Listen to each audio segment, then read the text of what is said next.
पुराने जमाने की बात है जब ना सड़कें ऐसी थीं, ना रोशनी का ऐसा इंतजाम और ना ही मोहल्लों में भीड़ भाड़ का। वह मंजर कच्चे रास्तों से होकर दूर कहीं एक छोटा सा गांव बसा करता था। नाम था सदरपुर। सदरपुर के किनारे पर एक टूटी फूटी झोपड़ी में एक बढ़ई रहा करता था। लंबा कद, झुकी हुई पीठ, चेहरे पर झुलसी हुई सी रंगत और माथे पर हमेशा तन्हाई और नाराजगी की शिकन। लोग उसे बई साहब कहकर बुलाते थे।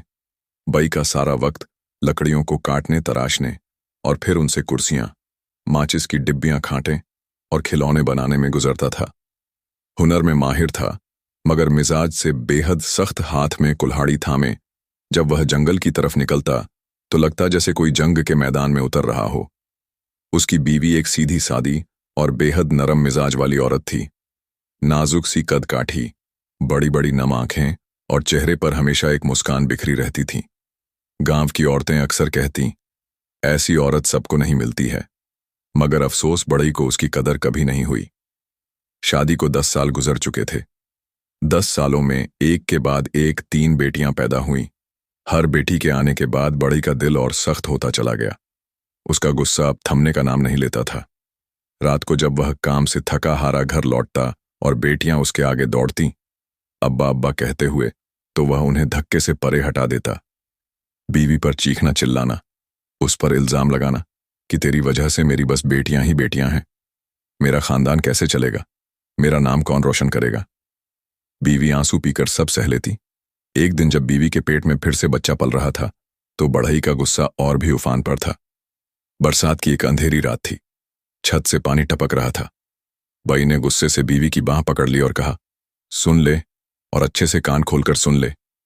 अगर इस बार फिर से बेटी हुई तो ना तुझे जिंदा छोड़ूंगा, ना उस बेटी को, दोनों को मार डालूंगा। बीवी थर थर कांप उठी। आंखों में डर का समंदर लहरा गया। बस उसी वक्त फैसला कर लिया कि अब की बार बच्चा होने से पहले ही मां के घर चली जाएगी। कम से कम वहां पर तो बचाव रहेगा। उसने अपने शौहर से इजाजत ली और सुबह होते ही अपना एक छोटा सा गठरी उठाकर बीवी ने अपने मायके की राह पकड़ ली। चप्पलें कीचड़ में ढंसती रहीं, पैर लहूलुहान होते रहे, मगर बीवी का इरादा मजबूत था। मायके का घर एक टूटा फूटा सा लेकिन प्यार से भरा हुआ था। बीवी की मां बूढ़ी मगर बेहद अक्लमंद और समझदार औरत थी। अपनी बेटी की हालत देखकर उसका कलेजा फटने को आया। आंखों से बेसाख्ता आंसू टपक पड़े। बेटी सब्र कर, सब्र, मां ने दिलासा दिया। दिन गुजरते रहे। बीवी का पेट भारी होता चला गया और फिर वह रात भी आ गई। आधी रात का वक्त था। काले बादलों से आसमान ढका हुआ था। ठंडी हवाएं साएं साएं करती हुई दीवारों से टकरा रही थीं। बीवी की चीखें चारों तरफ गूंज रही थीं। मां और 2 औरतें उसकी मदद कर रही थीं। आखिरकार काफी दर्द और तड़प के बाद एक नन्ही सी जान इस दुनिया में आई, मगर इस बार भी बेटी ही पैदा हुई।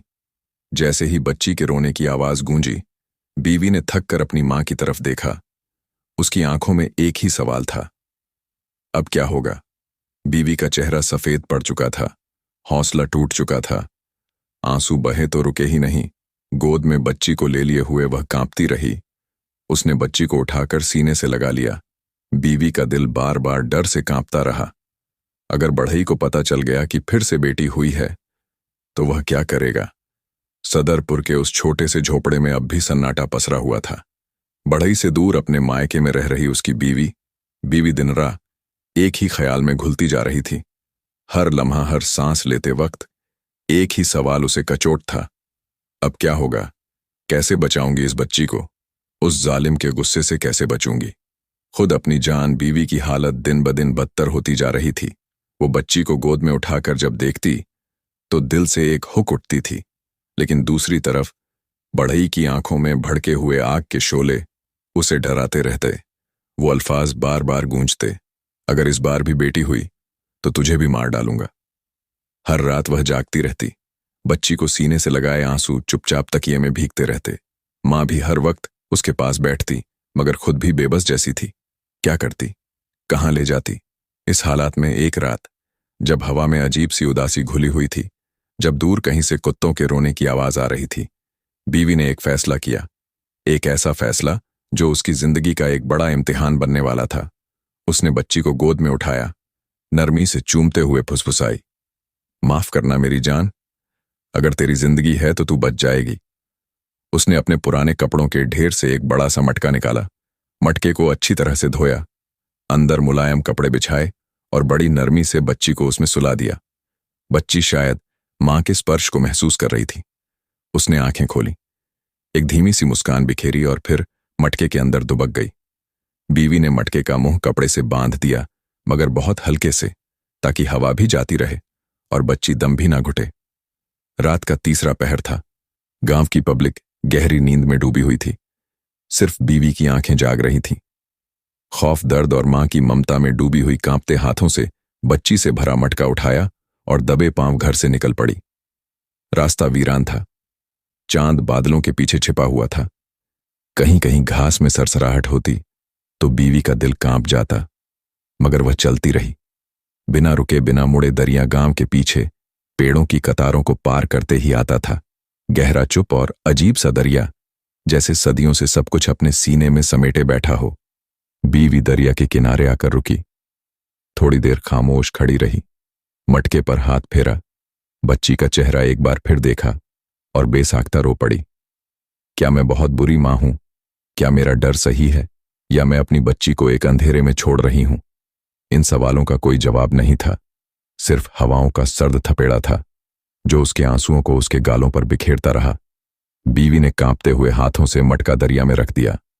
धीरे धीरे पानी मटके को समेटने लगा। मटका हिला डोला और फिर बहाव के साथ बहने लगा। बीवी दूर तक देखती रही, जब तक मटका उसकी आंखों से ओझल नहीं हो गया। फिर पांव घसीटती हुई वापस अपने घर की तरफ लौटने लगी। दिल में एक चुप्पी थी जिसे अब कोई तोड़ नहीं सकता था। सुबह जब मां ने पूछा, बेटी कहाँ है, उसने मां को अब बता दिया।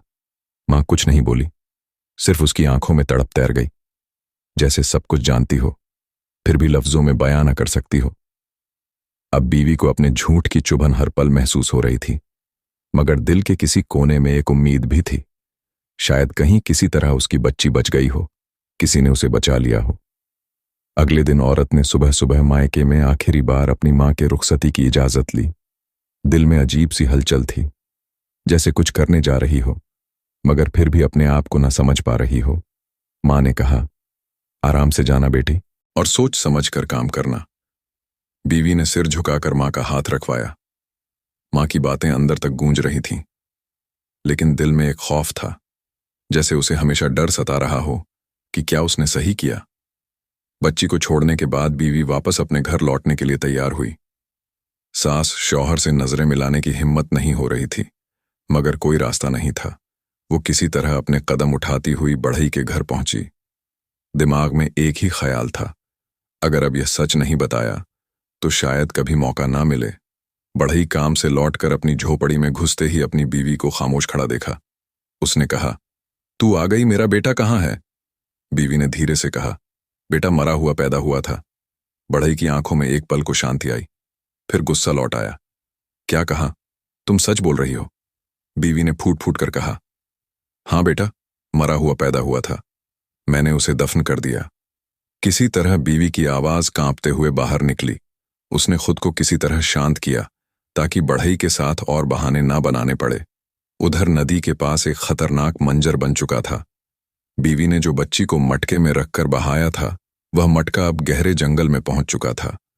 नदी के तेज बहाव में मटका एक झाड़ी के बीच में फंस गया था। पानी का बहाव बहुत तेज था, लेकिन मटका पानी में तैरते हुए उन घनी झाड़ियों तक पहुंच गया था। पानी के साथ बहते हुए मटका एक पेड़ की जड़ों में अटक गया। बच्ची की नन्ही सी सांसें शायद अब भी मटका में मौजूद थीं, लेकिन नदी के पानी के साथ वह जंगली झाड़ियां बच्ची को हिफाजत नहीं दे सकती थीं। मटका झाड़ियों में फंसा हुआ था, लेकिन पानी का बहाव उसे और भी खतरनाक रास्तों की तरफ खींचता चला जा रहा था। पानी का दबाव बढ़ते हुए मटका और भी अंदर की तरफ धकेल गया। कुछ पल के लिए मटका झाड़ी में हिलने लगा, फिर एकदम से रुक गया। सन्नाटा पसरा था। दूर दूर तक सिर्फ पानी की आवाज और झाड़ियों में फंसने की हलचल सुनाई दे रही थी। यह एक अजीब सी खामोशी थी, एक अनजानी सी चुप। किसी इंसान को नहीं पता था कि उस नन्ही बच्ची का क्या हुआ। गहरे जंगल के अंदर, जहां घने पेड़, झाड़ियां और जंगली पौधे सब तरफ फैले हुए थे, एक अजीब सी खामोशी थी। नदी का पानी धीरे धीरे बह रहा था और जंगल में फैले उस सन्नाटे को तोड़ने की कोई आवाज नहीं थी। बच्ची का मटका अब तक झाड़ियों में फंसा हुआ था, लेकिन उस वक्त का माहौल कुछ अलग था। बारिश का मौसम अभी खत्म नहीं हुआ था और जंगल में जो नमी और ठंडक थी वह माहौल को और भी खौफनाक बना देती थी। सर्द हवा बह रही थी और घने जंगल में हर कदम की आवाज गूंजती थी। मगर इस समय उस जंगल में कुछ और हो रहा था। दूर से पत्तियों के बीच एक हल्की सी सरसराहट सुनाई दी। जंगली जानवर अपनी रोजाना के हिसाब से पानी पीने आ रहे थे। मगर अचानक एक ऐसी आवाज आई जिसने जंगल की हर हलचल को चुप कर दिया। वो आवाज थी एक बच्चे के रोने की। नदी के पास खड़े एक मटके से यह आवाज आ रही थी। एक इंसान के बच्चे का रोना। जंगल में कोई समझ नहीं पा रहा था कि यह आवाज कहां से आ रही है। मटका धीरे धीरे झाड़ियों में फंसा हुआ था और अब वह पूरी तरह से सुनाई दे रहा था। उस वक्त जंगल में एक मादा चीता पानी पीने के लिए आ रही थी। वह चीता धीरे धीरे नदी के किनारे आकर पानी पीने लगी। उसकी नजरें शांत और निगाहें चुप थीं, लेकिन जैसे ही उसने उस मटके से आने वाली आवाज सुनी, उसकी आंखों में एक अजीब सा इत्मीनान आया। चीता एक पल के लिए रुक गई। उसने अपनी आंखों को घुमाया और उन झाड़ियों की ओर देखा जहां मटका फंसा हुआ था। वो जानवर था, पर उसकी ममता शायद कुछ और ही था। उसकी नजरें मटके की तरफ बढ़ने लगीं। यह आवाज कहां से आ रही है? चीता ने धीरे से सोचा। जब चीता मटके के पास पहुंची तो उसने अपनी पंजों से मटके को हल्का सा खरोच लिया। जैसे ही मटका हिला, एक हल्की सी आवाज बाहर निकली। चीता की आंखें चौकस हो गईं। वह समझ नहीं पा रही थी कि अंदर क्या था। चीता ने मटके को बड़े सुकून से अपनी नजरों से देखा और फिर धीरे से अपना पंजा उस पर रखा। मटके को खोलते ही अंदर से वह नन्हा सा इंसानी बच्ची बाहर आया। चीता ने अपनी आंखों में उस छोटे से बच्चे को देखा और अचानक उसकी मां की ममता जाग उठी। उसकी निगाहें भर आईं। ममता का वो जज्बा जो किसी भी जानवर में हो सकता है, वहीं चीता में भी था। बच्चे का चेहरा, उसकी नन्ही आंखें, उसकी नजदीकियों ने चीता को किसी हैरत में डाल दिया था। वह समझ नहीं पाई कि यह बच्ची कैसे इस हालत में वहां आया, लेकिन उस बच्चे को अपने पास महसूस करते हुए चीता के दिल में एक ठंडी सी लहर दौड़ गई। क्या यह बच्ची जिंदा रह सकता है? यह सवाल उसने खुद से पूछा, लेकिन फिर कुछ और ही महसूस किया। चीता ने बच्ची को अपनी नजरों में देखा और फिर धीरे धीरे उसे अपनी गोद में उठाया। उसके अंदर एक अजीब सा एहसास था। वह इस बच्चे को अपनी तरह से देख रही थी और उसे नजरें से प्यार कर रही थी, जैसे किसी ने उसे अपनी जिंदगी का हिस्सा बना लिया हो। लेकिन यह पूरी तरह से एक इत्तेफाक था। जंगल के इस सुनसान और बेजुबान जिंदगी में एक मादा चीता ने उस बच्ची को उठा लिया था। चीता का दिल उसकी नन्ही मुस्कान पर आ चुका था। उसने बच्ची को अपनी सीने में दबाया, अपनी गर्मी महसूस करवाई और उसे अपनी नजर से हर खतरे से दूर रखने का वादा किया। उसका सीना धीरे धीरे उठता और गिरता था, जैसे वह उस बच्चे को अपने अंदर समेटने की कोशिश कर रही हो। बच्ची ने अपनी छोटी सी अंगुली चीते की भर में दबा दी और चीते ने उसे अपनी मां की तरह अपनी गर्मी और ममता से थाम लिया। फिर उसे अपनी गुफा में लेकर पहुंची।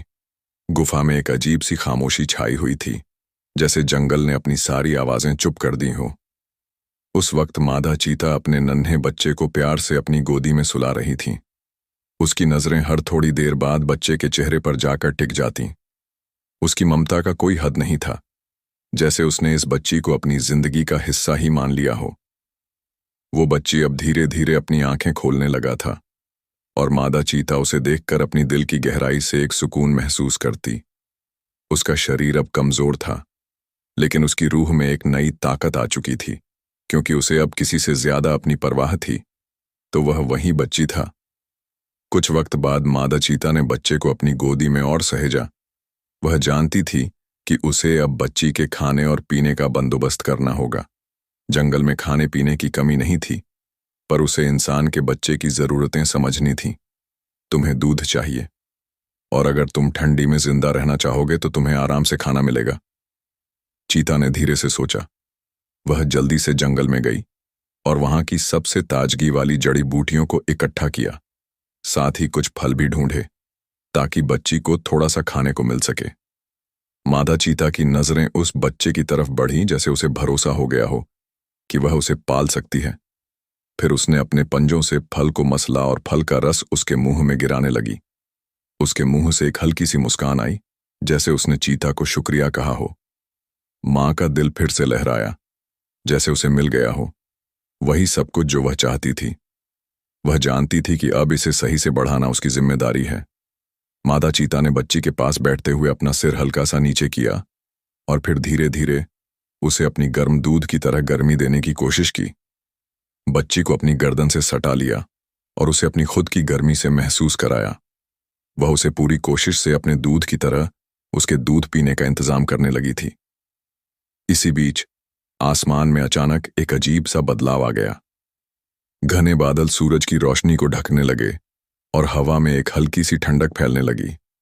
फिर एक हल्का सा रौंदता हुआ गड़गड़ाहट सुनी गई और फिर तेज बारिश का शोर सुनाई दिया।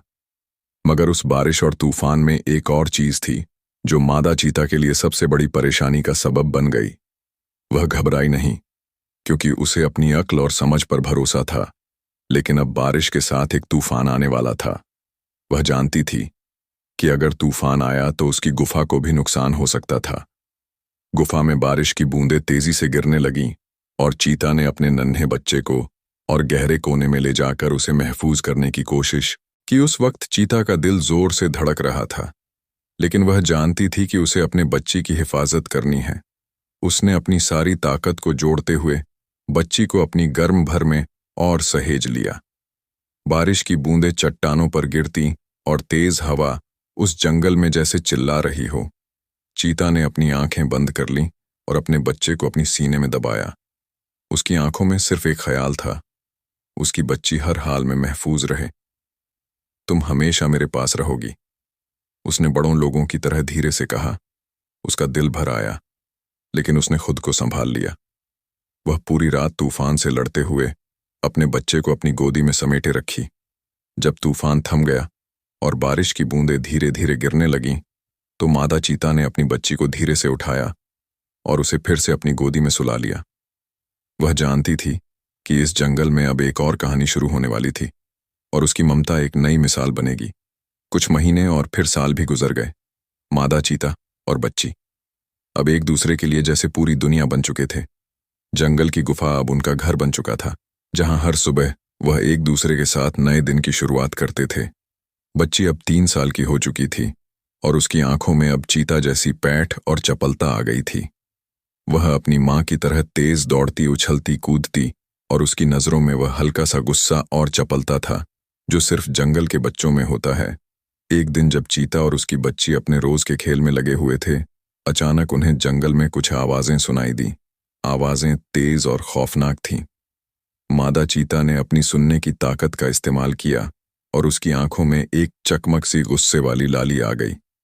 वह यह जान चुकी थी कि यह आवाजें खतरे की हैं। 2 भेड़िए जो जंगल के बड़े शिकारी होते हैं, अब उनकी ओर बढ़ रहे थे। मादा चीता ने अपने बच्चे को अपने पास खींच लिया और उसे गुफा के अंदर भेज दिया। फिर खुद धीरे धीरे बाहर निकली। उसकी आंखों में एक गहरी और तेज नजर थी, जैसे वह किसी भी कीमत पर अपनी बच्ची को बचाना चाहती हो।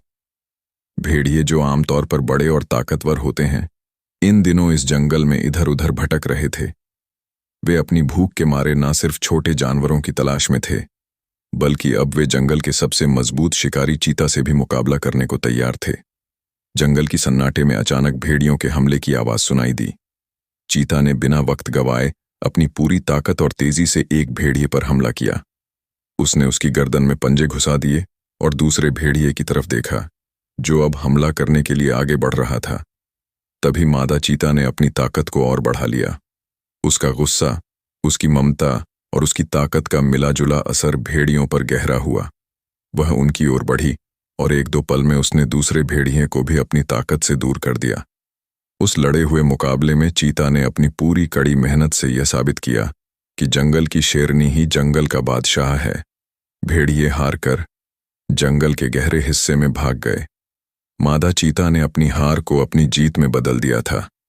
वह जानती थी कि अगर वह उस वक्त इन भेड़ियों से ना लड़ती तो शायद उसकी बच्ची की जिंदगी खतरे में पड़ जाती। चीता ने फिर से अपनी गुफा की तरफ कदम बढ़ाए और अपनी बच्ची के पास पहुंची। बच्ची डर के मारे कांप रही थी, लेकिन चीता ने उसे अपनी गर्म भर में समेट लिया और धीरे से कहा, डरो मत, अब सब ठीक है, तुम महफूज हो। वो लड़की अब 4 साल की हो चुकी थी और उसकी आंखों में हल्की सी समझ का एहसास था। कुछ दिन बाद गुफा में दोनों माँ बच्ची फिर से सुकून की जिंदगी जी रहे थे। मादा चीता के दिल में अब किसी भी खतरे का डर नहीं था, क्योंकि उसने अपनी पूरी ताकत से अपने बच्चे को हर तरह से बचाया था। बच्ची अब जंगल के बीचों बीच दौड़ती, झाड़ियों में कूदती, और जैसे जैसे वक्त गुजर रहा था उसकी ताकत और चपलता बढ़ती जा रही थी। धीरे धीरे बच्ची अब मादा चीता के साथ हर काम करने लगी। वे दोनों एक साथ जंगल की सैर पर जाते, खेलते और उसे हर वह चीज सिखाते जो जंगल की जिंदगी में जरूरी थी। मादा चीता का दिल अब और भी ज्यादा भर आता था। वह सोचती थी कि इस जंगल में वह अकेली नहीं है, उसकी बच्ची उसके साथ है और वह उसे अपनी पूरी ममता से पाल रही है।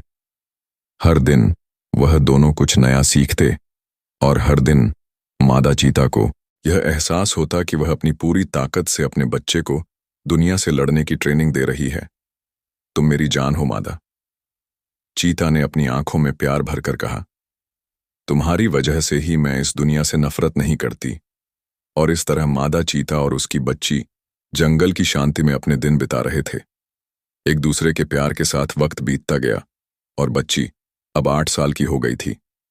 उसकी आंखों में वही चमक और ताकत थी जो उसकी मां की आंखों में थी।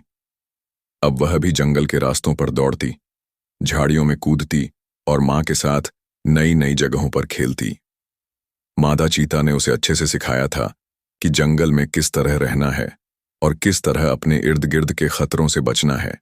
लेकिन जंगल का हर दिन एक नया चैलेंज लेकर आता। एक दिन जब मादा चीता और उसका बच्ची जंगल में घूम रहे थे, अचानक उन्हें एक बड़ा सांप दिखाई दिया। वो सांप बहुत जहरीला और बड़ा था और सीधे उनके रास्ते में आ गया था। मादा चीता ने झट से बच्चे को अपनी तरफ खींच लिया और अपनी पंजों को निकालते हुए सांप की तरफ बढ़ी। उसके पूरे जिस्म में तगड़ी ताकत थी और वह जानती थी कि अगर वह इस समय डर जाएगी तो उसकी बच्ची की जान खतरे में पड़ जाएगी। सांप ने भी अपनी लहरी हुई आंखों से मादा चीता को देखा, लेकिन चीता ने उसकी घातक निगाहों को नजरअंदाज करते हुए एक मजबूत हमला किया। कुछ पल की लड़ाई के बाद सांप डर के मारे पीछे हट गया और जंगल की घनी झाड़ियों में चला गया। मादा चीता ने सांप का पीछा नहीं किया, क्योंकि उसकी पहली कोशिश अब सिर्फ और सिर्फ बच्ची थी। वह जानती थी कि उसकी ममता के सामने जंगल के हर खतरनाक जानवर को हराया जा सकता है। उसने फिर अपने बच्चे को अपनी छांव में लिया और धीरे से कहा, तुम्हें डरने की जरूरत नहीं है, तुम हमेशा मेरे साथ हो। दिन गुजरे और एक और खतरा सामने आया। इस बार फिर से जंगल के जंगली कुत्तों का था। यह कुत्ते अब इस जंगल में भूख के मारे इधर उधर भटक रहे थे और उन्होंने मादा चीता और उसके बच्चे को अपनी नजरें दिखा दी थीं। कुत्तों का हमला अचानक हुआ था। वे तेजी से दौड़ते हुए मादा चीता और बच्चे की तरफ बढ़े। मादा चीता ने देखा कि अब उसे अपनी सारी ताकत झोंकनी होगी। उसने अपने पंजों को फैलाया और अपनी पूरी ताकत से कुत्तों की तरफ दौड़ी। उसकी आंखों में एक आग थी, जैसे वह किसी भी कीमत पर अपनी बच्ची की हिफाजत चाहती हो। 2 कुत्ते उसे घेरने की कोशिश कर रहे थे, लेकिन मादा चीता ने अपनी कड़ी लड़ाई शुरू कर दी। वह पहले कुत्ते को अपने पंजों से झपेटती और फिर दूसरे कुत्ते पर झपटती। कुछ पल में कुत्ते डर के मारे भाग खड़े हुए। मादा चीता ने लड़ाई जीत ली थी और बच्ची अब पूरी तरह से महफूज थी। डरो मत बेटा, इन जंगलों में तुम सिर्फ उन्हीं से डरते हो जिनसे तुम अपनी ताकत दिखा सको, मादा चीता ने बच्ची को गले लगाते हुए कहा। अब बच्ची समझ चुकी थी कि जंगल की दुनिया में जो सबसे मजबूत होता है वही बादशाह होता है। लड़की अब जंगल में और भी ज्यादा चौकस हो गई थी। उसकी दौड़ और हरकतों से जंगल के जानवरों को समझ में आ गया था कि अब वह लड़की जंगल की असली शिकारी बन चुकी है। उसकी आंखों में वही ताकत और गरिमा थी जो उसकी मां की आंखों में हमेशा से रही थी। मादा चीता ने देखा कि अब उसकी बच्ची पूरी तरह से तैयार हो चुका था। उसकी आंखों में एक हल्का सा गर्व था, क्योंकि अब वह जान चुकी थी कि जंगल में उसकी बच्ची, जो कभी महज एक नन्हा सा जिस्म था, अब जंगल की शेरनी बन चुकी थी। वक्त की चाल अपने रफ्तार से चल रही थी और जंगल में सब कुछ पहले जैसा ही था। मादा चीता की बच्ची अब एक जवान लड़की बन चुकी थी। और जंगल के इस अजनबी माहौल में उसका जीवन चलता रहा। वह अब 23 साल की हो गई थी, लेकिन आज तक उसने कभी किसी इंसान की शक्ल नहीं देखी थी। मादा चीता की बेटी जंगल के दिल में बसी हुई थी, जहां उसने सिर्फ जानवरों का साथ पाया था। लड़की अब पूरी तरह से जंगल के रास्तों से वाकिफ हो चुकी थी। वह दिन भर अपनी माँ के साथ दौड़ती, पेड़ों पर चढ़ती और जंगल के कोने में अपना वक्त बिताती। उसकी फुर्ती और ताकत दोनों ही चीता की तरह थी, लेकिन एक दिन ऐसा हुआ जब उसकी जिंदगी में कुछ नया होने वाला था। उस दिन मादा चीता कहीं बाहर गई थी और लड़की अकेले ही जंगल में वक्त बिता रही थी। वह एक पेड़ की शाखाओं पर चढ़कर बैठी हुई थी और नीचे की दुनिया को देख रही थी। उसकी आंखें अपनी मां की तरह जंगल की चीजों को नोटिस कर रही थीं। तभी दूर से आवाजें आईं। कुछ घोड़े की, कुछ सैनिकों की। लड़की ने ध्यान से देखा और पाया कि एक बड़े जत्थे में लोग आ रहे थे। ये लोग आम नहीं थे, बल्कि वह किसी महल के लग रहे थे। लड़का जो इन लोगों के आगे आगे चल रहा था, वह कोई और नहीं बल्कि एक 25 साल का बादशाह था। वह अपने सिपाहियों के साथ उस पेड़ के नीचे आराम करने के लिए बैठा जिस पर लड़की बैठी हुई थी। तभी अचानक बादशाह के ऊपर एक लंबा सा बाल गिरा। यह बाल एकदम से उसके चेहरे पर आ गिरा और बादशाह ने हैरानी से ऊपर की तरफ देखा। बादशाह की आंखें पेड़ की ऊंचाई को पकड़ने की कोशिश कर रही थीं, और जैसे ही उसने ध्यान से देखा, उसे एक लड़की नजर आई जो उस पेड़ की शाखाओं पर बैठी हुई थी। लड़की की आंखों में कुछ था, कुछ जंगली सा, कुछ अलग सा, जो बादशाह को हैरान कर रहा था। बादशाह ने आवाज दी, अगर तुम इंसान हो तो नीचे आ जाओ, या फिर तुम कोई और मखलूक हो। लड़की जो पहली बार किसी इंसान के सामने आई थी, वह बिल्कुल चुप रही। उसकी आंखों में हैरानी थी और उसे यह समझ में नहीं आ रहा था कि यह लोग कौन हैं। उसने पहली बार अपनी तरह के इंसानों को देखा था। वह पेड़ से धीरे धीरे नीचे आई और बादशाह के सामने खड़ी हो गई। बादशाह ने उसे देखकर कुछ कहने की कोशिश की, लेकिन लड़की का चेहरा सिर्फ सवालों से भरा हुआ था। वह कुछ बोल नहीं पाई। उसकी आंखों में सवाल थे, लेकिन जुबान नहीं थी। बादशाह ने उसकी खामोशी को समझा और बस उसकी आंखों में खो गया। वह उसकी खूबसूरती में खो गया था। उसके चेहरे पर जंगल के सूरज की रोशनी कुछ खास चमक दे रही थी और उसकी आंखों में एक अजीब सी गहराई थी। बादशाह, जो एक वफादार शासक था, अपनी जिंदगी में कभी किसी औरत से इतना मुतासिर नहीं हुआ था। वह उसकी आंखों में डूबते हुए कहता है, तुम इंसान हो, लेकिन तुम मुझसे बहुत अलग हो। तुम्हारा हुनर, तुम्हारी हरकतें, सब कुछ मुझे बहुत अजीब सा लग रहा है। तभी मादा चीता, जो कहीं दूर से अपनी बच्ची की तलाश में आ रही थी, उस पेड़ के नीचे पहुंच गई। उसे अपनी बेटी के पास देखकर वो थोड़ी रुक गई। उसने इंसानों को देखा, लेकिन उसने कुछ नहीं कहा, बस चुपचाप खड़ी हो गई और अपनी बेटी के पास जाकर खड़ी हो गई। मादा चीता की आंखों में एक गहरी नजर थी, जैसे वह इस नए खतरे को समझने की कोशिश कर रही हो जो उनके रास्ते में आ खड़ा हुआ था। चीता को देखकर वह लोग डर गए, लेकिन जब चीते ने कुछ नहीं कहा तो वह इत्मीनान के साथ खड़े हो गए। बादशाह ने मादा चीता को देखा और फिर लड़की की तरफ ध्यान दिया। उसे समझ में आ गया कि यह लड़की और यह चीता एक ही है। उसने उस लड़की के चेहरे पर और मादा चीता की आंखों में वही जंगली गहराई महसूस की। वह समझ चुका था कि यह दोनों बहुत खास हैं, लेकिन यह खासियत उसे अब समझ में नहीं आ रही थी। मादा चीता चुपचाप अपनी बेटी के पास खड़ी हो गई और दोनों का आपस में एक गहरा राब्ता था। मादा चीता ने कोई शब्द नहीं कहा, लेकिन उसकी आंखें सब कुछ कह रही थीं। वह जानती थी कि यह आदमी उसके और उसकी बेटी के लिए कोई खतरा बन सकता था। बादशाह धीरे धीरे मादा चीता के पास गया और बड़े आदाब से बोला, तुम्हारी बेटी बहुत खास है। मुझे उससे सच्चा लगाव है और मैं उसे अपने महल में ले जाना चाहता हूं। मादा चीता ने बादशाह के लफ्जों को ध्यान से सुना। जैसे अब समझ रही हो, उसकी आंखों में कुछ बदलते हुए आसार थे। उसने बादशाह के चेहरे को देखा और फिर धीरे से उसकी नीयत को समझ लिया। उसे महसूस हुआ कि बादशाह का दिल साफ था। उसकी नीयत कुछ गलत नहीं थी। बादशाह ने अपनी बात जारी रखी, मैं जानता हूं कि तुम्हारी बेटी के लिए यह एक नई शुरुआत हो सकती है, लेकिन मैं वादा करता हूं कि मैं उसे हर खुशी दूंगा।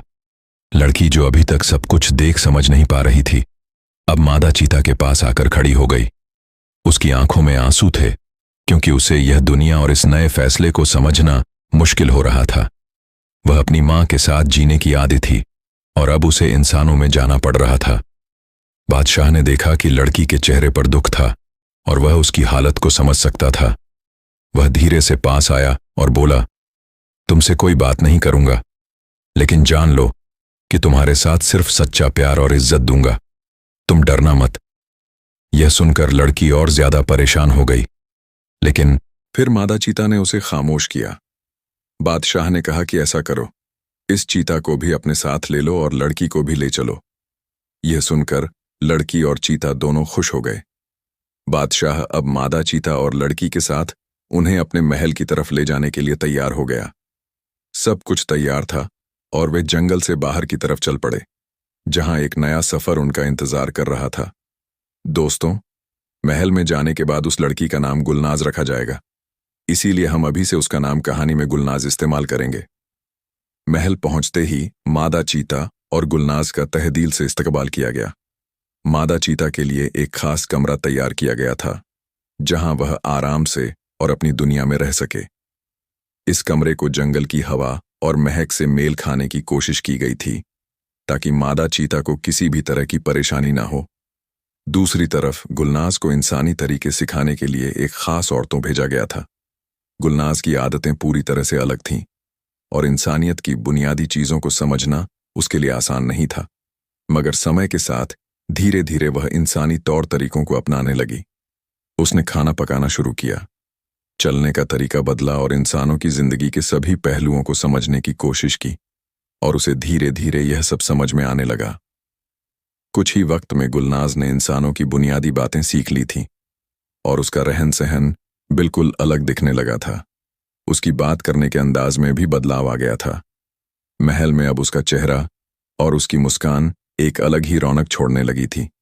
उसका कदम बढ़ते हुए शाही तहजीब में ढलने लगा था और लोग उसकी खूबसूरती और अक्लमंदी के कायल हो गए थे। एक महीने बादशाह ने अपनी मां से यह बात की, जो हमेशा उसकी सलाहकार रही थी। वह अपनी मां के पास गया और बड़े अदब से बोला, मां, मुझे तुमसे एक खास बात करनी है। मैं उस लड़की से शादी करना चाहता हूं जो जंगल से आई है। उसका नाम गुलनाज है। बादशाह की मां, जो एक समझदार शख्सियत थी, ने बड़े इत्मीनान से अपनी नजरें उठाई और बादशाह से कहा, बिल्कुल बेटा, अगर तुम्हारा दिल उससे सच्चा प्यार करता है और तुम उसका ख्याल रखने के लिए तैयार हो, तो मुझे कोई एतराज नहीं है। बादशाह को अपनी मां से इजाजत मिल गई। उसने इसके साथ ही गुलनाज से अपने प्यार का इजहार किया। गुलनाज की खूबसूरती और शाही दुनिया से बाहर की उसकी जंगली दुनिया, दोनों ही बादशाह के दिल में गहरे मुकाम पर थी। बादशाह अब गुलनाज के पास गया और उसे देखकर गुलनाज की आंखों में कुछ सवाल थे, क्योंकि उसे अब तक सिर्फ चीता के चेहरे और जंगल की आवाजें ही याद थीं। बादशाह ने उसकी आंखों में गहराई से देखा और बोला, गुलनाज, मुझे तुमसे सच्चा प्यार है। क्या तुम मेरे साथ अपनी जिंदगी बिताना चाहोगी? गुलनाज, जो अब तक इंसानी दुनिया से अनजान थी, उसे यह सवाल थोड़ी देर के लिए चौंका गया, लेकिन बादशाह की आंखों में जो सच्चाई और प्यार था, वह उसे महसूस हो गया। गुलनाज ने धीरे से कहा, अगर आप मुझे अपने साथ रखना चाहते हैं, तो मैं आपके साथ रहकर अपना वक्त और जिंदगी बिताने को तैयार हूं। यह सुनकर बादशाह का चेहरा खुश हो गया। उसने मुस्कुराते हुए गुलनाज का हाथ थामा और कहा, तुम्हारे साथ अपनी जिंदगी का हर पल बिताना चाहता हूं। अब गुलनाज और मादा चीता को महल में एक नई जिंदगी का आगाज हुआ। मादा चीता को एक अच्छा कमरा मिला था और गुलनाज को हर तरह से शाही जिंदगी सिखाई जा रही थी। जल्द ही गुलनाज ने पूरी तरह से इंसानी तौर तरीकों को अपना लिया और शाही महल में उसकी मौजूदगी अब एक आभा बन चुकी थी। बादशाह की मां ने भी अपनी इजाजत दे दी थी और महल में एक बड़े प्रोग्राम के दौरान गुलनाज और बादशाह की शादी की तैयारियां शुरू हो गईं। बादशाह और गुलनाज की शादी की तैयारियां महल में बड़े धूमधाम से शुरू हो गई थीं। महल के बगीचे में रंग बिरंगे फूलों से सजावट की जा रही थी और महल के हर कोने में खुशबू फैल रही थी। गुलनाज के लिए एक आलीशान जोड़ा तैयार किया गया था, जो जंगल की सादगी से बिल्कुल अलग था। उसकी आंखों में एक नई चमक थी, एक नई उम्मीद, और बादशाह के साथ उसका वक्त अब बिल्कुल साफ दिखता था। गुलनाज और मादा चीता के लिए महल में अलग अलग कमरे तैयार किए गए थे। मादा चीता के लिए एक आरामदायक और महफूज कमरा बनाया गया था जहां वह आराम से रह सके, और गुलनाज के लिए महल के सबसे खूबसूरत कमरे को सजाया गया था जहां उसकी नई जिंदगी का आगाज होने वाला था। वह दिन भी आ गया जब महल में गुलनाज और बादशाह की शादी इंतजाम किया गया। महल में सब लोग इकट्ठा हो गए थे। बादशाह के दरबार में हर किसी की आंखों में चमक थी, क्योंकि यह शादी सिर्फ बादशाह और गुलनाज के लिए नहीं बल्कि पूरे महल और मुल्क के लिए एक नई शुरुआत थी। गुलनाज ने अपनी आंखों में हल्की सी शर्म और खुशी का मिलाप देख महल की सजावट और मेहमानों का जोश इतना था कि सब कुछ जैसे किसी बड़े जश्न की तरह महसूस हो रहा था। गुलनाज का चेहरा महल के अंदर चारों ओर फैलते फूलों की तरह खिल रहा था। उसकी आंखों में ना तो डर था, ना ही कोई उलझन। वह अब पूरी तरह से इंसानों को समझने और अपनाने के लिए तैयार थी। बादशाह ने गुलनाज का हाथ पकड़ते हुए कहा, गुलनाज, आज से तुम मेरी बीवी हो और मैं तुम्हारा हमेशा साथ दूंगा। गुलनाज ने उसकी आंखों में देखा और उसकी दिल से आवाज आई, मैं भी इस नए सफर के लिए तैयार हूं बादशाह। इस दिन के बाद गुलनाज इंसानी जीवन के हर पहलू को समझने लगी थी और बादशाह के साथ उसका रिश्ता अब सिर्फ मियां बीवी का नहीं बल्कि एक गहरी दोस्ती और भरोसे का बन चुका था। दोस्तों, गुलनाज से बादशाह की दूसरी शादी हुई थी। उसकी पहली बीवी भी महल में रहती थी। बादशाह की पहली बीवी, जो अब तक महल में सुकून से रहती थी, दिल ही दिल में गुलनाज से नफरत करने लगी थी। उसकी नफरत खुलकर सामने नहीं आ रही थी, मगर उसकी आंखों में एक अजीब सी चुप्पी और एक बेबाक सी तन्हाई झलकने लगी थी। वो गुलनाज की खूबसूरती और उसकी आदतों से जलती थी, लेकिन फिर भी उसने कभी कुछ नहीं कहा। वो जानती थी कि बादशाह से इस बारे में कोई बात करना ठीक नहीं होगा, क्योंकि बादशाह की आंखों में अब सिर्फ गुलनाज की ही जगह थी। पहली बीवी ने सोचा, वह जंगल की लड़की आखिर महल में क्या कर रही है। वह समझ नहीं पाती थी कि इतनी सादा सी लड़की को महल में क्या जगह दी गई। उसकी सोच में खलल इस बात को लेकर था कि वह खुद एक महल वाली थी, फिर भी उसे इतनी अहमियत क्यों नहीं मिली, जबकि गुलनाज को सब कुछ मिल गया था। महल में एक अजीब सा खामोशी का मौसम था। गुलनाज का हर कदम महल में एक नई लहर छोड़ता था। लोग उसकी खूबसूरती और सरलता से मुतासिर हो गए थे, लेकिन पहली बीवी को इस सब से परेशानी हो रही थी। वो बादशाह के पास जाकर छोटी मोटी बातें करती, मगर उसके दिल में छिपी नफरत किसी से छुपी नहीं थी। बादशाह की नजरें जब भी गुलनाज पर पड़ती, उसकी बीवी का दिल जलता। वह जानती थी कि अब बादशाह का दिल गुलनाज में बस चुका था और उसका अपने शौहर से वह पुराना रिश्ता अब खत्म सा हो गया था। बादशाह की पहली बीवी कभी इस नफरत को गुलनाज के सामने नहीं लाती थी, मगर उसका दिल बहुत तकलीफ में था। उसके चेहरे पर कभी मुस्कान नहीं होती थी और उसकी आंखों में जो चमक थी वह अब गुस्से में बदल गई थी। वह जानती थी कि इस नफरत को सामने लाना उसके लिए नुकसानदेह हो सकता था, मगर दिल के किसी कोने में वह अपने दुख को दबाए हुए थी। बादशाह की पहली बीवी, जिसका नाम समरण था, धीरे धीरे उस खौफनाक और चुप्पी से भरे अंदाज में जी रही थी।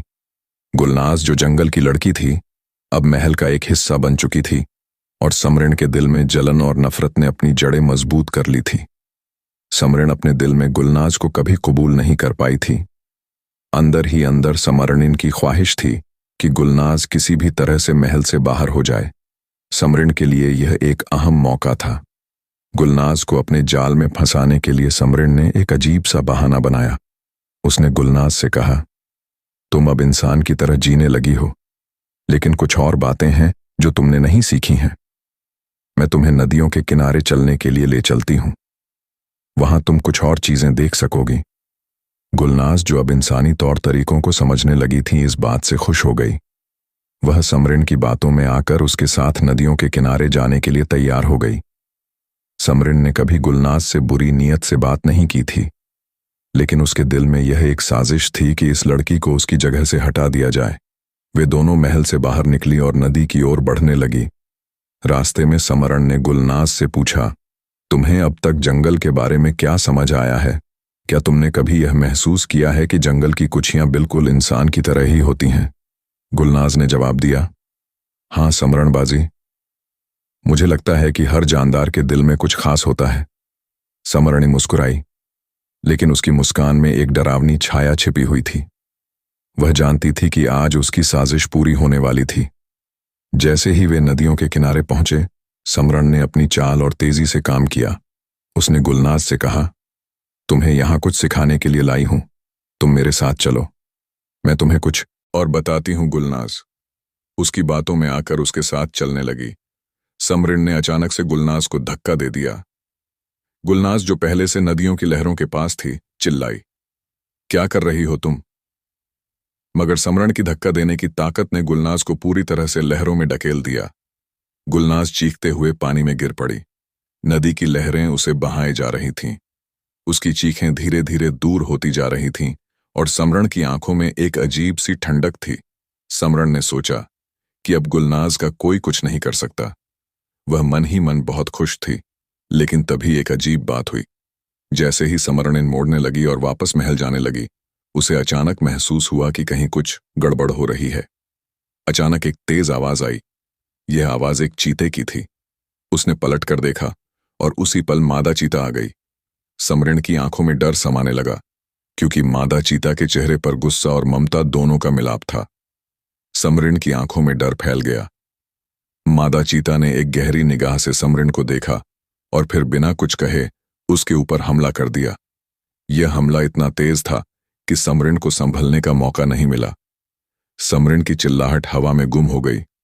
उसकी चीखों का कोई असर नहीं हुआ, क्योंकि मादा चीता की लंबी पंजों ने उसे पूरी तरह से घेर लिया था। मादा चीता ने समरण को अपनी पंजों से जमीन पर पटक दिया।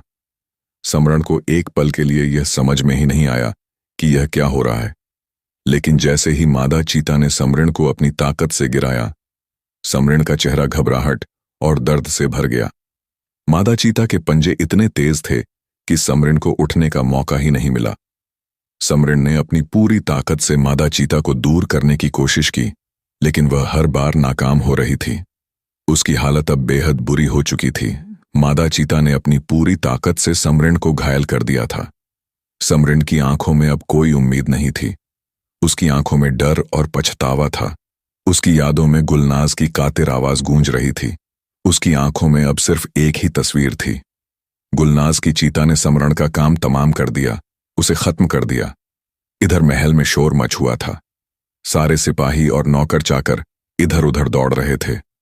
हर किसी की जुबान पर एक ही सवाल था, बादशाह की दोनों बीवियां कहाँ हैं? बादशाह के चेहरे पर परेशानी की लकीरें और गुस्से के असर साफ देखे जा सकते थे। वह अपनी पहली बीवी समरण और दूसरी बीवी गुलनाज के अचानक गायब होने पर खौफ और असमंजस में था। शाम का वक्त था। सूरज की आखिरी किरणें महल की दीवारों से टकरा रही थीं और महल के अहाते में हलचल बढ़ने लगी थी। सिपाही इधर उधर भाग रहे थे और बादशाह भी परेशान और सोच में डूबा था कि उसकी दोनों बीवियां कहाँ जा सकती हैं। बादशाह की नजरें बेचैन हो गई थीं। वह सोच रहा था, क्या हुआ होगा? समरण और गुलनाज दोनों कहाँ जा सकती हैं? ऐसा कैसे हो सकता है? वह लगातार यह सोचता जा रहा था कि दोनों बीवियां बिना बताए कहाँ जा सकती हैं, लेकिन उसका दिल कहीं ना कहीं यह भी सोच रहा था कि कहीं मादा चीता के साथ उनका कुछ तो नाता नहीं हो। इसी बीच मादा चीता महल में लौटी।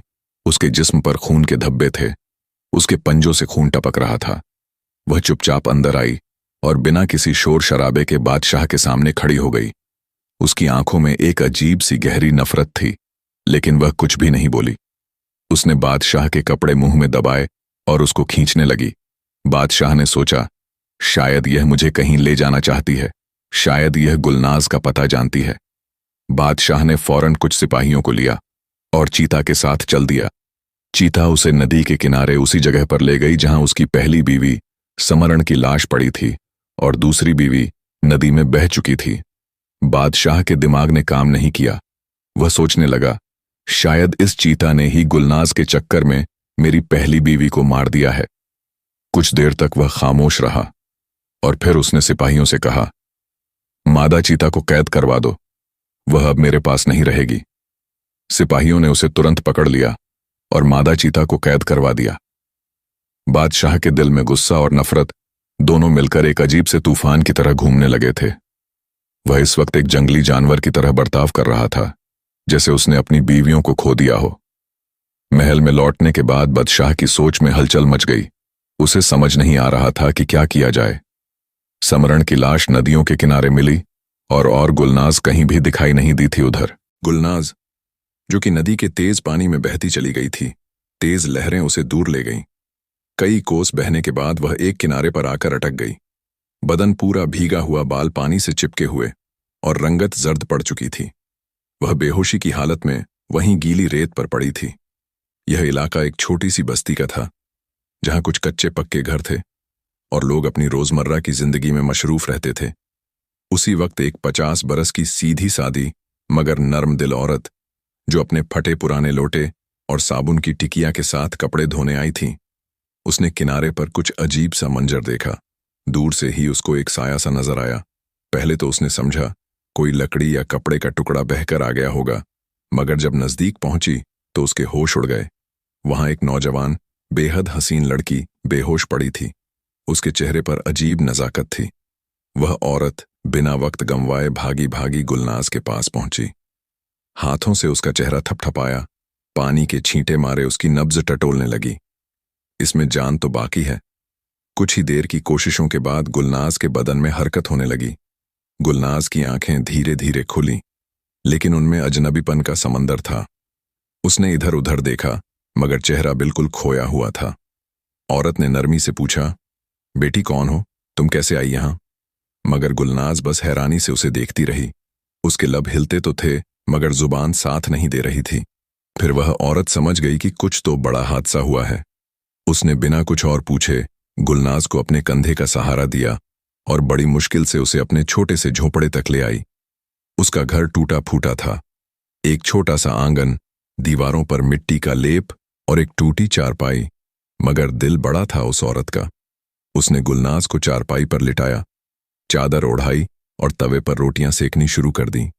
कई घंटे बाद जब गुलनाज को कुछ होश आया तो उसने फिर से अपनी आंखें खोली, मगर इस बार भी उसके चेहरे पर वही बेगानापन था। बेटी, तेरा नाम क्या है? औरत ने बड़े प्यार से पूछा। गुलनाज कुछ पल उसे देखती रही, फिर अपनी आंखें झुका लीं। उसे कुछ भी याद नहीं आ रहा था, ना अपना नाम, ना अपना घर, ना कोई रिश्ता। औरत का दिल पसीज गया।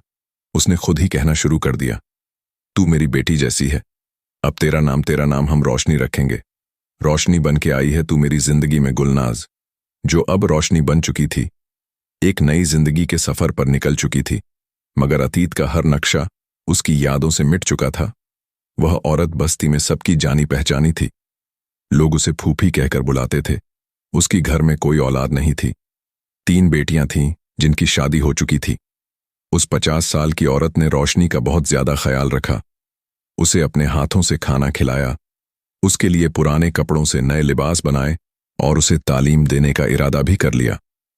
रोशनी धीरे धीरे उस बस्ती की फिजा में घुलने लगी थी, मगर उसके दिल के किसी कोने में अब भी एक सुन्नी सी गूंज बाकी थी, जिसे वह खुद भी पहचान नहीं पा रही थी। कभी कभी जब रात के सन्नाटे में वह आसमान की तरफ देखती तो उसकी आंखों से बेआज आंसू बहने लगते। उसे खुद नहीं मालूम था कि किसके लिए उसका दिल तड़प रहा है। वो बूढ़ी औरत जो उसे उठाकर लाई थी उसे दिलासा देती, बेटी सब्र करो, जो खो गया है वह लौटकर जरूर आएगा। यूं वक्त का पहिया घूमता रहा। गुलनाज, जिसे अब रोशनी के नाम से जाना जाता था, एक नई दुनिया में जीने लगी। बेखबर अपने असल अतीत से, बेखबर उस महल से जहां कभी उसके नाम की चर्चाएं होती थीं, और बेखबर उस बादशाह से जो अब भी उसे तलाश कर रहा था। दूसरी तरफ महल में मायूसी का आलम था। हर तरफ एक अजीब सी खामोशी तारी थी। बादशाह का दिल टूट चुका था। एक बीवी की लाश मिल चुकी थी, मगर दूसरी गुलनाज का कोई नामो निशान नहीं था। बादशाह दिन रात बेचैनी से तड़पता रहता।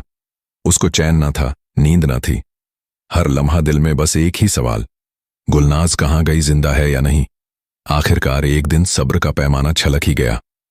बादशाह ने पूरे मुल्क में ऐलान करवा दिया, जो कोई मेरी गुमशुदा बेगम गुलनाज का पता लगाएगा या उसकी लाश भी लाएगा, उसे भारी इनाम दिया जाएगा।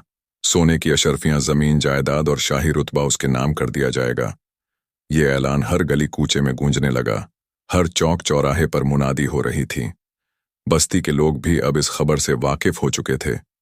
उधर वही 50 साल की औरत जिसने गुलनाज को अपने आंगन में जगह दी थी, जब नजदीकी बाजार से यह मुनादी सुनकर लौटी तो उसका दिल एक अजीब सी बेचैनी से भर उठा। रात के सन्नाटे में जब वह अपने छोटे से आंगन में चूल्हा बुझा रही थी, तभी उसकी निगाह रोशनी पर पड़ी, जो बड़ी खूबसूरती से चांद की तरफ देख रही थी। उसकी प्यारी सूरत, उसके नक्श, हर चीज में एक शाही रंग था। उस औरत का दिल बेकरार हो गया। उसने चुपके से खुद से सवाल किया, क्या मुमकिन है कि यही वही लड़की हो, वही जिसे बादशाह ढूंढ रहा है? वह देर तक सोचती रही।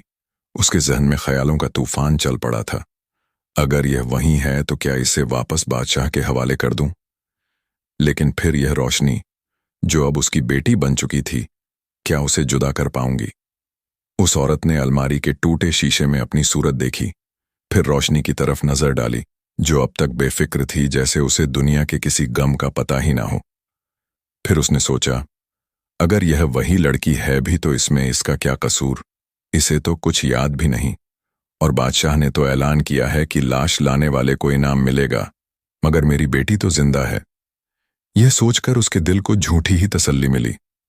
उसने फैसला कर लिया कि जब तक कोई पहचानने वाला नहीं आता, तब तक वह रोशनी को अपनी बेटी बनाकर रखेगी, किसी को कानों कान खबर ना होने देगी। मगर उसे अंदाजा ना था कि जल्द ही एक तूफान उसके दरवाजे पर दस्तक देने वाला था। कुछ रोज यूं ही गुजर गए। गुलनाज अब भी उस छोटे से कच्चे घर में थी। उस 50 साल की औरत की देखभाल में उसकी याददाश्त अब भी धुंधली थी, जैसे दिलो दिमाग पर कोई धुंध सी छाई हो। न उसे अपना अतीत याद था, न अपना असली नाम। मगर दूसरी तरफ उस औरत का शौहर, जो उम्र में करीब 60 का था, हर रोज सोचता, हर रोज मचलता रहता। बादशाह के ऐलान का खुमार उसके दिलो दिमाग पर सवार था। सोने की अशर्फियां, जमीन जायदाद और शाही इनाम का ख्वाब उसकी आंखों में तैरता रहता। आखिर एक दिन लालच ने उस बूढ़े को अंदर से पूरी तरह जकड़ लिया। सुबह सवेरे ही वो अपनी बीवी से बोला, हैं, इस लड़की को बादशाह के हवाले कर देना चाहिए, चाहे जिंदा हो या बेहोश। बादशाह को अपनी बीवी मिल जाएगी और हमें हमारा इनाम। औरत का दिल तो कांप उठा था। वह बेचारी कुछ कहना चाहती थी, मगर बीवी की जिद के आगे उसकी एक ना चली।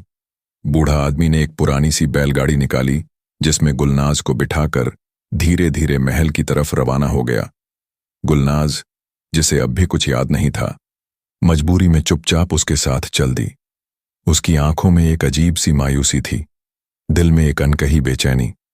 जब वह लोग महल के करीब पहुंचे तो वहां का नजारा देखकर गुलनाज के दिल की धड़कनें तेज हो गईं। ऊंची ऊंची दीवारें, बड़े बड़े फाटक, चमचमाते महल, सब कुछ उसे किसी भूली हुई दुनिया का हिस्सा जैसा लगा। जैसे ही वह महल के अंदर पहुंचे और जब बादशाह ने पहली नजर गुलनाज पर डाली, उसकी आंखों में फिर से एक नई रोशनी चमक उठी। वो बेसाख्ता अपनी जगह से उठ खड़ा हुआ। आंखों से आंसू छलक पड़े। गुलनाज, उसके लब्बों से बस एक ही नाम निकला। बादशाह ने दौड़कर गुलनाज को अपनी बाहों में भर लिया, मगर गुलनाज की आंखों में सवाल थे, पहचान नहीं थी। बादशाह ने खुद को संभाला और उस बूढ़े को, जिसने उसे उसकी खोई हुई बेगम से मिलाया था, दिल खोलकर इनाम दिया। सोने की थैलियां, चांदी के सिक्के और एक छोटा सा बाग, सब कुछ उसी वक्त उसे दे दिया गया। बूढ़ा तो खुशी से फूला नहीं समा रहा था, लेकिन गुलनाज अब भी अजनबी सी नजर आ रही थी। उसकी आंखों में जान थी, मगर शिनाख्त नहीं। बादशाह ने हुक्म दिया कि गुलनाज की खूब खिदमत की जाए, उसके आराम का पूरा ख्याल रखा जाए। महल की सबसे अच्छी दाइयां, हकीम और नरम दिल औरतें उसकी देखभाल पर मुकर्रर कर दी गईं। दिन बीतते रहे, रातें करवटें बदलती रहीं, और फिर एक दिन जब महल के बगीचे में बाहर आई, जब हर तरफ फूल मुस्कुराने लगे, गुलनाज भी जैसे किसी गहरी नींद से जागी। आहिस्ता आहिस्ता उसकी यादें वापस आने लगीं। पहले मां जैसे चीते का चेहरा, फिर जंगल की मस्तियां, फिर बादशाह से पहली मुलाकात, और फिर उस नदी का वह खौफनाक मंजर। गुलनाज जोर से चिल्लाई थी। उस रात और उसी चिल्लाहट के साथ सब कुछ याद आ गया। जब बादशाह को खबर दी गई कि गुलनाज को सब याद आ चुका है, तो उसकी खुशी का ठिकाना ना रहा। वो खुद दौड़ता हुआ उसके पास गया और गुलनाज को अपनी बाहों में भी लिया। दोनों की आंखों से आंसू बह रहे थे, सुकून के आंसू। उसी खुशी में बादशाह ने एक और ऐलान करवाया, आज से गुलनाज फिर से मेरी शहजादी है, मेरी बीवी है। और फिर बादशाह को याद आया उस चीते का जो उस वक्त से कैद था, जिसने अपनी जान पर खेलकर गुलनाज की हिफाजत की थी। बादशाह ने फौरन हुक्म दिया, उसे आज़ाद कर दो, उसे हमारे महल के बाग में आज़ाद घूमने दिया जाए, उसका ख्याल रखा जाए। चीते को रिहा कर दिया गया। महल के बाग में जब वह खुली फिजा में निकला तो उसकी आंखों में भी एक चमक थी, जैसे उसे उसकी दुनिया मिल गई हो। कुछ रोज बादशाह ने खास तवज्जो से उस 50 साल की औरत और उसके शौहर को महल बुलवाया। वो दोनों सादा से लिबास में मगर अदब से सर झुकाए हुए महल में हाजिर हुए। बादशाह ने बड़ी इज्जत और तहजीब से दोनों को सामने बिठाया। उनके लिए मिठाइयाँ, मेवे और खूबसूरत चीज़ों को भेजा गया। खुद बादशाह ने उनका शुक्रिया अदा किया और कहा, तुम दोनों ने हमारी जान से प्यारी गुलनाज को नदी किनारे से बचाया। तुम्हारा एहसान हम कभी नहीं भूल सकते। लेकिन बादशाह को नहीं मालूम था कि अभी भी कुछ और रंग दिखने वाला है, क्योंकि उसी महल के एक कोने में एक साया उनका इंतजार कर रहा था। अचानक चीता की आंखों में गजब का तूफान उमड़ आया। बिल्कुल बर्दाश्त से बाहर होते हुए उसने एक जोरदार दहाड़ मारी और सीधा छलांग लगाई। उस बूढ़े आदमी की तरफ सब के सब हक्के बक्के रह गए। माहौल सन्नाटे में डूब गया। सिपाही दौड़ पड़े। जल्दी करो, चीते को काबू में करो, बादशाह ने गरजती आवाज में कह दिया।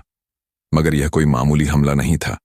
चीता जैसे किसी जुनून में थी, जैसे उसके सीने में बरसों से दबी हुई आग फूट पड़ी हो।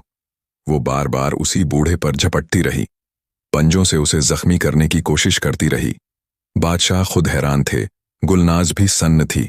फिर अचानक गुलनाज का दिल कांप उठा। वो तड़प कर चीखी, अम्मी रुक जाओ। गुलनाज की नरम मगर थरथराती आवाज सुनते ही मादा चीता वहीं रुक गई। वह धीमे से पीछे हट गई, मगर उसकी आंखों में अब भी एक अजीब सी चमक थी। कोई अनकही कहानी, कोई अनसुना गम। सब लोग चुप थे, सिर्फ बादशाह की भारी आवाज गूंजी, गुलनाज, यह चीता ऐसा बर्ताव क्यों कर रही है? गुलनाज ने गहरी सांस ली और बोली, यह मेरी माँ है। इसने मुझे जानवरों के बीच पाला, पर कभी मुझ पर एक पंजा भी नहीं मारा। यह कभी भी बिला वजह ऐसा सुलूक नहीं कर सकती। जरूर कोई राज है, शायद यह कुछ कहना चाहती है। बादशाह का दिमाग सोच में डूब गया। उन्होंने गहरी निगाह उस बूढ़े जोड़े पर डाली, फिर उस 50 साल की औरत से सवाल किया, तुम पर क्यों नहीं झपट्टी, सिर्फ तुम्हारे मर्द पर क्यों औरत कांप गई? उसके होंठ सूखने लगे, आंखों में पछतावे का समुंदर उमड़ पड़ा। उसने कांपती आवाज में कहा, बादशाह सलामत एक राज है जो बरसों से दिल में दबा रखा था। महल में सांसें थम गई, सिर्फ उस औरत की टूटी फूटी आवाज गूंज रही थी। बरसों पहले जब मेरी कोख से एक प्यारी सी बेटी पैदा हुई थी, तो मैंने उसे मटके में करके नदी में बहा दिया। उसकी आवाज में गम था, पछतावा था, क्योंकि इसको बेटियां मंजूर नहीं थीं। उसने मुझे मजबूर किया कि मैं अपनी नन्ही सी बच्ची को नदी में बहा दूं। महल की फिजा एकदम भारी हो गई। गुलनाज के होंठ सूखने लगे, आंखें फैल गईं। औरत ने आगे कहा, मेरी वह बेटी जिसके कंधे के नीचे एक काला निशान था, मैंने कांपते हुए हाथों से उसे पानी के हवाले कर दिया था। और आज जब मैंने इस हसीन लड़की को देखा तो दिल के किसी कोने में एक अजनबी सी खींच महसूस हुई थी। बादशाह ने बेचैनी से गुलनाज की तरफ देखा। क्या तुम्हारे कंधे के नीचे कोई निशान है? गुलनाज कुछ नहीं समझ पाई। बादशाह ने अलग कमरे में जाकर खुद उसके नाजुक कंधे का आंचल हटवाया, और जब देखा तो वाकई वहां बिल्कुल वही छोटा सा काला निशान था जैसा उस औरत ने बताया था। सारा महल जैसे गूंज उठा। हैरत हैरत और बस हैरत। बादशाह के चेहरे पर गजब का तासुर था। गुलनाज की आंखें भी भर आईं। मादा चीता पास आकर उसके पैरों से लिपट गई, जैसे बरसों पुराना बिछड़ा रिश्ता आज पूरा हुआ हो। सबको यकीन हो चुका था, गुलनाज बादशाह की बीवी थी, जिसे कभी नफरत और लालच के चलते पानी में बहा दिया गया था। लेकिन अब कहानी ने एक और मोड़ ले लिया था, क्योंकि अब सवाल यह था कि उस शौहर का क्या अंजाम होना चाहिए, जिसने अपनी ही बेटी को मौत के हवाले किया था। महल की बड़ी बाराहदरी में गहरा सन्नाटा तारी था। बादशाह अपने तख्त पर बैठे थे। चेहरा सख्ती से तना हुआ, आंखों में गुस्सा साफ झलक रहा था। उनके इशारे पर वह 50 साल की औरत और 60 साल का उसका आदमी सामने ला खड़े किए गए। चारों तरफ सिपाहियों की कतार थी। हर कोई सांस रोके खड़ा था। मादा चीता अब भी गुलनाज के करीब बैठी थी। उसकी आंखें जैसे हर पल उसकी हिफाजत के लिए तैयार थीं। बादशाह ने ठंडी मगर गरजती हुई आवाज में कहा, अपने ही जिगर के टुकड़े को नदी में बहाने वालों को किस बात का अंदाजा है? वो आदमी घबराकर गिर पड़ा। हाथ जोड़ ली बादशाह सलामत, हमें सजा मत दीजिए, हमारी नादानी थी। औरत भी रोती हुई बोली, बादशाह सलामत, हमसे बहुत बड़ी गलती हो गई, जो चाहे सजा दो। बादशाह ने अपनी तलवार की मूठ को पकड़ते हुए गुस्से में कहा, तुम जैसे लोगों को तो उसी नदी में डुबो देना चाहिए जिसमें बच्ची जान को बहाया था। महल में लर्जिश फैल गई। गुलनाज ने कांपते हुए बादशाह का दामन पकड़ लिया, नरम आवाज में मगर बड़ी मजबूती के साथ बोली, नहीं बादशाह सलामत। सारी महफिल ने उसकी तरफ पलट कर देखा। गुलनाज की आंखों में आंसू थे, मगर उसकी आवाज में इज्जत और बुजुर्गी थी। मैंने इन्हें माफ किया, सब सन्न। बादशाह ने हैरत से उसकी तरफ देखा। गुलनाज ने कहा, जो हुआ वो बहुत बुरा था, मगर मेरा दिल अब नफरत का बोझ उठाने के काबिल नहीं। उसने गहरी सांस ली। मैंने इन्हें दिल से माफ कर दिया, लेकिन अब मैं इनका चेहरा भी देखना नहीं चाहती। फिर धीमे से मुस्कुराकर चीता की तरफ इशारा करते हुए बोली, मेरी माँ तो यह है जिसने मुझे बिना शर्त प्यार दिया, और मेरे शौहर आप हैं जिन्होंने मुझे इज्जत और मोहब्बत दी। अब मुझे किसी और इंसान की जरूरत नहीं। बादशाह का दिल भी पिघल गया। उन्होंने अपनी तलवार वापस मन में डाल ली। फिर सख्त आवाज में हुक्म दिया, इन दोनों को छोड़ दिया जाए, लेकिन अब यह कभी हमारी महल की सरहद में भी दाखिल ना हो। सिपाहियों ने उन दोनों को सख्ती से महल से बाहर निकाल दिया। उनके चेहरे पर पछतावा साफ झलक रहा था, लेकिन अब कुछ भी उनके हाथ में नहीं था। गुलनाज ने चैन की एक गहरी सांस ली। उसने चीता को गले लगा लिया। चीता भी उसकी टांगों से लिपट गई। बादशाह ने गुलनाज की पेशानी पर प्यार से चूमा। महल में बाहर आ गई थी। खुशियों का मौसम लौट आया था। गुलनाज, बादशाह और उसकी मां जैसी मादा चीता, तीनों ने मिलकर अपनी एक नई जिंदगी की शुरुआत की, बेहद मोहब्बत से भरी, सुकून से लिपटी हुई, जहां ना कोई नफरत थी ना कोई दर्द, बस बादशाह, गुलनाज और मादा चीता थे।